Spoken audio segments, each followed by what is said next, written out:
श्री कृष्ण के चरणों में नमन करते हुए श्रीमद् भगवत गीता अध्याय 3 प्रारंभ।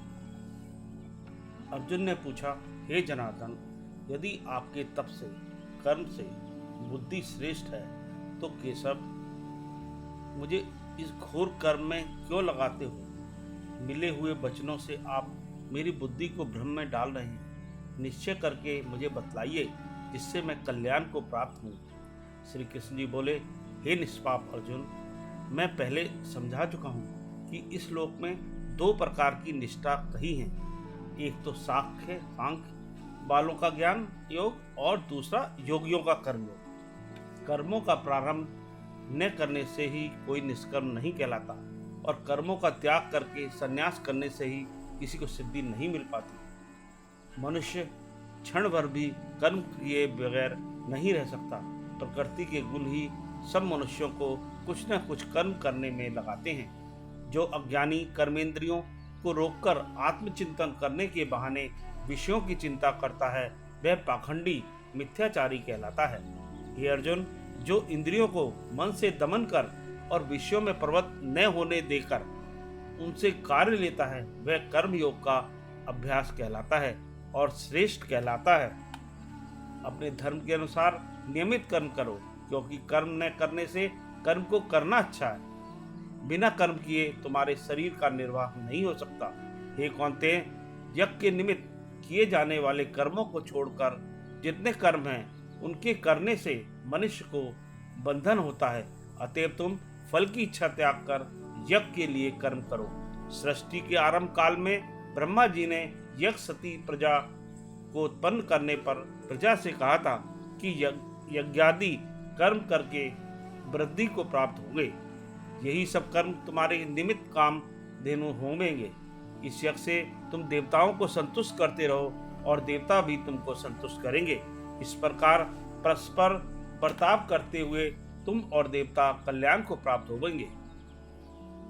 यज्ञ आदि कर्मों से उत्पन्न होकर देवता तुमको इच्छित सुख की सामग्रियां देंगे, परंतु उनके दिए हुए दान को जो बिना उनका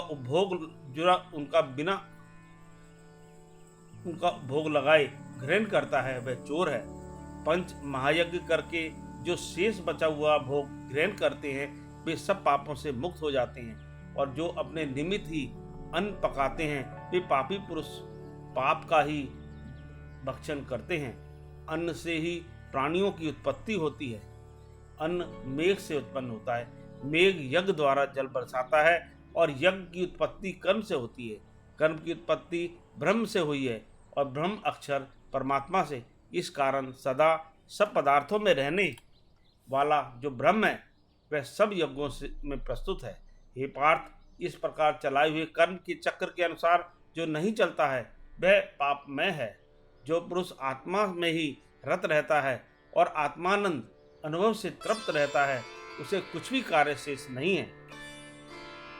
वह कोई कर्म करे या न करे, उसको कोई प्रयोजन अथवा लाभ नहीं है और किसी प्राणी से अपना लाभ कराने की भी उसे कोई आवश्यकता नहीं।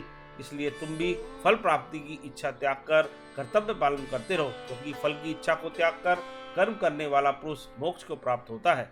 राजा जनक आदि ने भी कर्म सिद्धि पाई है। इसी प्रकार तथा लोक संग्रहण को देखते हुए भी तुमको कर्म करना उचित है।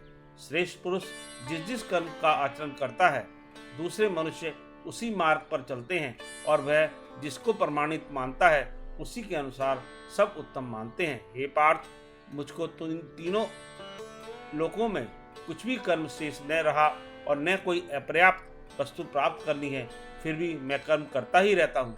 यदि हम ही आलस्य रहित होकर कर्मों को नहीं करेंगे तो मनुष्य हर प्रकार से हमारे ही पथ का अनुकरण करेंगे। जो मैं ही कर्म न करूं तो सब लोग भी न करने से नष्ट हो जाएंगे। इससे मैं ही वर्ण संकरों के उत्पन्न करने का हेतु बनकर प्रजा को नष्ट करने वाला समझा जाऊंगा। जिस प्रकार अज्ञानी फल की इच्छा करके कर्म करता है, वैसे ही फल की इच्छा न करते हुए ज्ञानी को लोक शिक्षा की इच्छा करते हुए कर्म करना उचित है। कर्म में आसक्त अज्ञानियों की बुद्धि में ज्ञानी भेदभाव उत्पन्न न करें, परंतु आप स्वयं कर्म करता हूँ इससे भी प्रसन्नता पूर्वक काम कार्य करावें।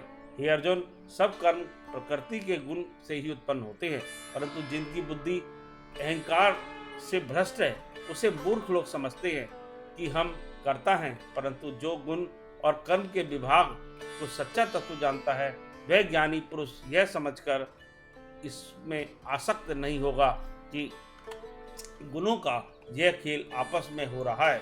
हे अर्जुन, अध्यात्म बुद्धि से सब कर्मों को तुम मुझ में अर्पण करके कर्म फल की आशा छोड़कर संग्राम करो।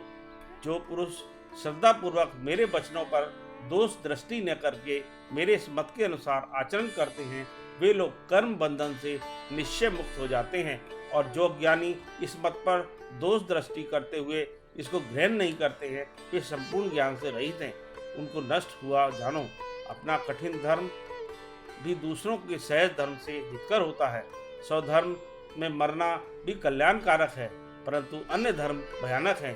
अर्जुन बोले, हे श्री कृष्ण, पुरुष को पाप करने की इच्छा न होते हुए भी कौन उसे बलात् पाप के मार्ग में प्रवृत्त करता है। श्री कृष्ण बोले, हे अर्जुन, रजोगुण से उत्पन्न होने वाला काम और क्रोध मनुष्य को पाप मार्ग में ले जाता है। इसे करके उत्पन्न इच्छा कभी तृप्त नहीं होती। हे महापापी, ये महापापी और घोर शत्रु हैं। जैसे धुआं से, अग्नि धूल से दर्पण और झिल्ली से गर्भ का बालक ढका रहता है, उसी प्रकार विषय की इच्छा से आत्मज्ञान ढका हुआ है। हे कुंती पुत्र, इस शत्रु काम को करके ज्ञानियों का ज्ञान आच्छादित हुआ है। इंद्रियां, मन और बुद्धि इस काम के आश्रय स्थान हैं। इनके सहारे विशेषा ज्ञान को आच्छादित करके जीव को मोहित कर लेता है। अतएव तुम सर्वप्रथम इंद्रियों को बस में करके ज्ञान और विज्ञान को नष्ट करने वाले इस पापी काम को जीतो। कहते हैं कि इंद्रियां प्रबल हैं और इंद्रियों से भी प्रबल मन है। इस प्रकार जो बुद्धि से परे है इस आत्मा को जानकर निश्चयात्मक बुद्धि द्वारा मन को निश्चल करके, हे महाबाहो, तुम उस दुर्धर शत्रु काम को जीत लो। इति श्री तृतीय अध्याय समाप्त।